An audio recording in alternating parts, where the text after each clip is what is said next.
ये कहानी है सुभद्रा की। भोली भाली सुभद्रा भगवान भोले शंकर की बहुत बड़ी भक्त थी। उसका पति दीपक भी बिल्कुल उसी की तरह सीधा साधा था। दीपक के पास अच्छी खासी प्रॉपर्टी थी, कई बीघा खेत थे, लेकिन वो जमीन से जुड़ा आदमी था। दोनों पति पत्नी हमेशा सबकी मदद को तैयार रहते। उनकी शादी को 15 साल हो गए थे, लेकिन अब तक सुभद्रा की गोद सूनी ही थी। लेकिन सुभद्रा को विश्वास था कि एक न एक दिन उसकी गोद जरूर भरेगी। सुभद्रा बिना नागा किए हर दिन सुबह उठकर शिव मंदिर जाती, भोले बाबा का जलाभिषेक करती, ओम नमः शिवाय का जाप करती, आरती गाती, तब घर आती। एक दिन जब वो मंदिर से आई तो बहुत थकी थकी लग रही थी। घर में आते ही उसे चक्कर आने लगा और वो गिर गई। सुभद्रा, सुभद्रा क्या हुआ सुभद्रा?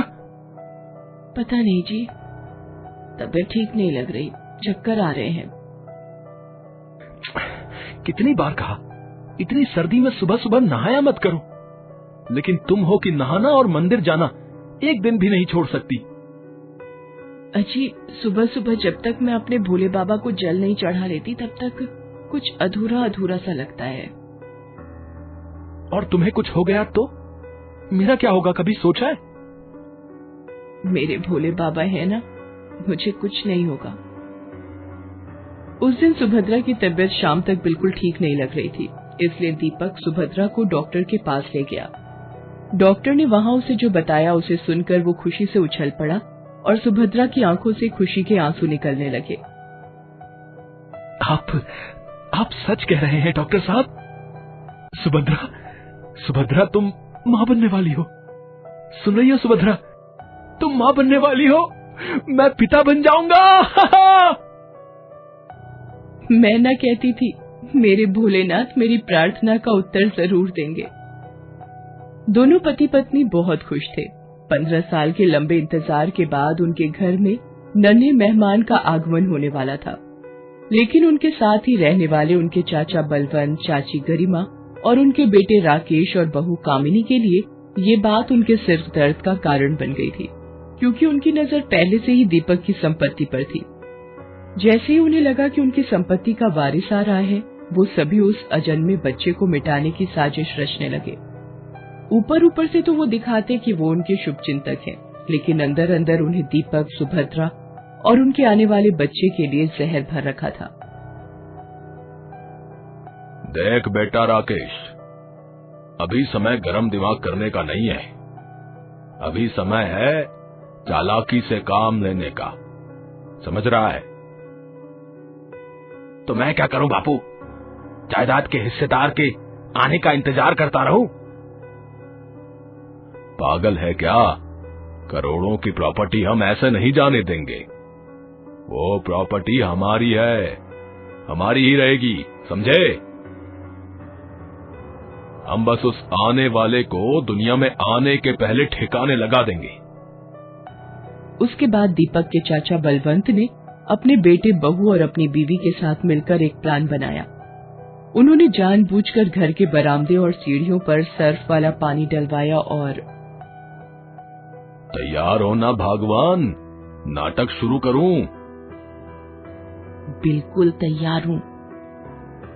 उसके बाद बलवंत जानबूझकर जमीन पर गिर गया और तड़पने लगा।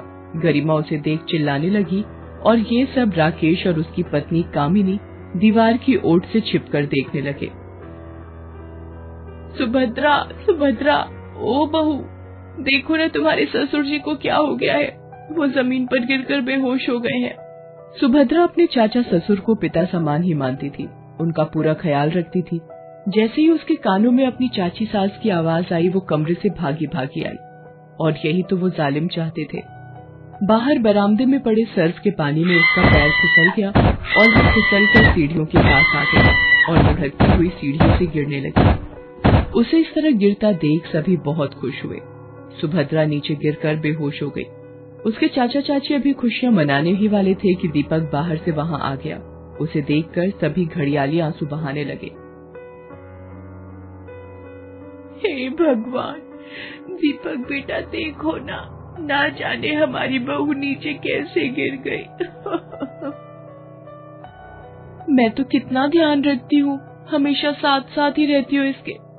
ना जाने आज मेरी क्या मति मारी गई थी कि मैं इनके लिए खाना बनाने चली गई। बेटा, इसे लेकर डॉक्टर के पास जाना होगा। क्या पता कहीं हमारे घर के चिराग को तो कोई नुकसान नहीं हो गया। वो कहते हैं ना कि जाको राखे साइयां, मार सके ना कोई।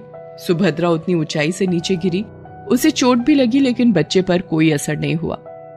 डॉक्टर की ये बात सुनकर दीपक और सुभद्रा ने मन ही मन भोलेनाथ का धन्यवाद दिया, लेकिन उनके चाचा चाची के परिवार वालों के तन बदन में आग लग गई। उन्होंने ये बात जाहिर तो नहीं होने दी, लेकिन वे सुभद्रा और उसके बच्चे को एक साथ मारने का दूसरा प्लान बनाने लगे। दूसरी ओर ना तो सुभद्रा और ना ही राकेश को ये बात समझ आई कि आखिर पूरे घर में सर्फ का पानी किसने गिराया। उसके ससुर जो उस दिन जमीन पर गिर गए थे, वो एकाएक ठीक कैसे हो गए। एक दिन सुभद्रा रसोई में काम करते हुए इस बारे में सोच ही रही थी कि तभी राकेश की पत्नी कामिनी वहां आई। उसने गले में बहुत ही अनोखा हार पहन रखा था। अरे कामिनी, हार तो बहुत ही सुंदर है, कहाँ से खरीदा आपने?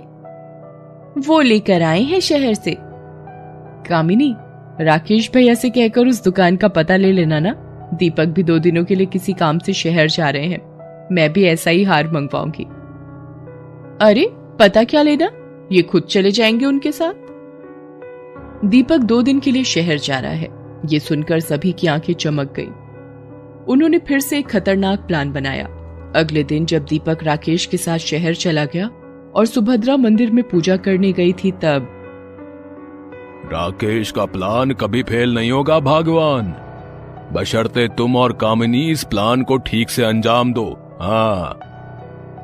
असल में राकेश का प्लान ये था कि सुभद्रा जब मंदिर से वापस लौटेगी तो उसे मंदिर से वापस लौटते समय जो नदी पड़ती है उस पर बने पुल से ऊपर से नीचे फेंक देना है।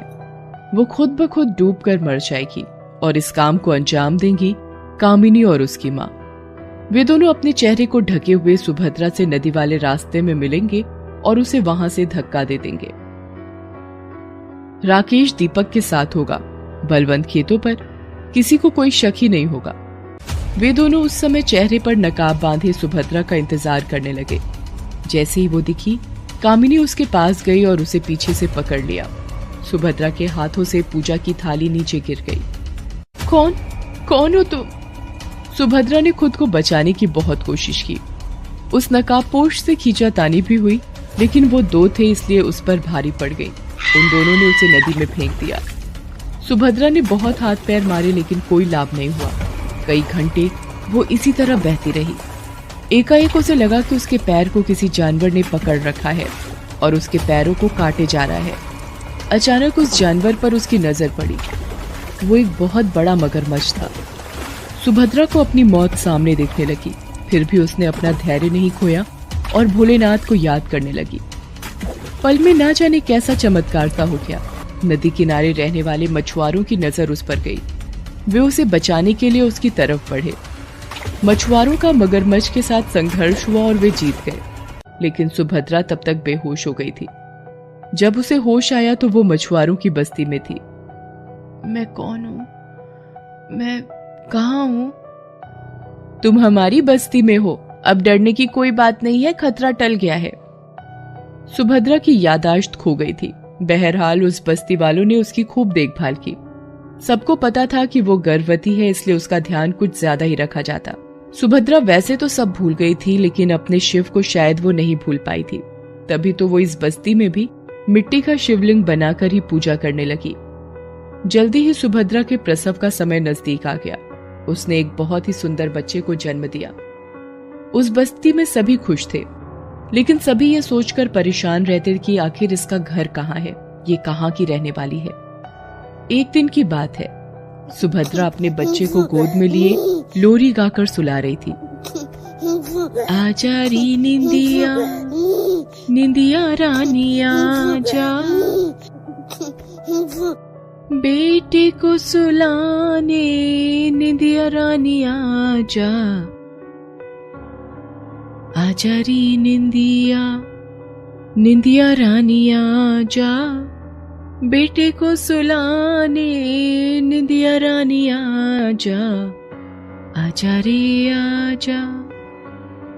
तभी एक मछुआरिन उसके पास आई। उसके हाथ में एक हार था।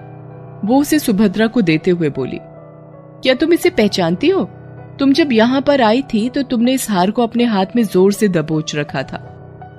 सुभद्रा ने जैसे ही वो हार देखा उसे सब याद आने लगा। कैसे वो नदी के पुल से गुजर रही थी तो दो नकाबपोशों ने उसे पीछे से पकड़ा था। वो उससे भिड़ गई थी। ये हार उसी नकाबपोश का था। उसे याद आया कि ये वही हार है जिसे कामिनी ने पहना था। अब उसे सब कुछ समझ में आ गया था कि ये साजिश किसकी थी। वो बस्ती के 3-4 लोगों को लेकर पुलिस स्टेशन गई और वहां सारी बातें बताई। उसने अपने घर का पता भी उन्हें बताया। दूसरी ओर सुभद्रा को गायब हुए कई महीने बीत गए थे। दीपक बिल्कुल टूट गया था। उसे लगता था कि अब उसके पास जीने की कोई वजह नहीं है। उसके चाचा का परिवार धीरे धीरे उस पर हावी हो रहा था। वो उनके कहने पर एक दिन अपनी सारी जायदाद उनके नाम करने ही वाला था कि सुभद्रा वहां गई। सुभद्रा, तुम कहां चली गई थी? तुम कहां चली गई थी सुभद्रा? तेरे बिना मैं नहीं जी सकता सुभद्रा। तुम मुझे छोड़कर मत जाया करो। कई चेहरे बेनकाब करने थे मेरे महादेव को दीपक, इसीलिए उन्होंने मुझे तुमसे दूर कर दिया था। अरे सुभद्रा, तू आ गई। मेरी बहन, तू कहाँ चली गई थी? अम्मा, बाबूजी, राकेश, ये देखिए सुभद्रा आ गई। सुभद्रा के आने पर सभी झूठी खुशी दिखाने लगे, लेकिन सुभद्रा को उनकी असलियत पता थी। दीपक, पता है मुझे तुमसे दूर करने वाले कौन लोग थे? हमारे बच्चे को तुमसे दूर करने वाले कौन थे? नहीं पता सुभद्रा। अभी पता चल जाएगा। इंस्पेक्टर साहब, यही है वो लोग जिन्होंने मुझे और मेरे बच्चे को मारने की साजिश रची थी। पहले तो वे सब इस बात से इनकार करते रहे, लेकिन पुलिस के डंडे पड़ते ही तोते की तरह उन्होंने सब सच बता दिया। पुलिस उन सभी को जेल ले गई। उन पर मुकदमा चला। सभी को उम्र कैद की सजा हो गई। सुभद्रा का बेटा अब 3 साल का हो गया है। वो भी उसी की तरह ही शिव जी का बड़ा भक्त है। इस परिवार को शिव जी की कृपा ने एक बार फिर से मिला दिया।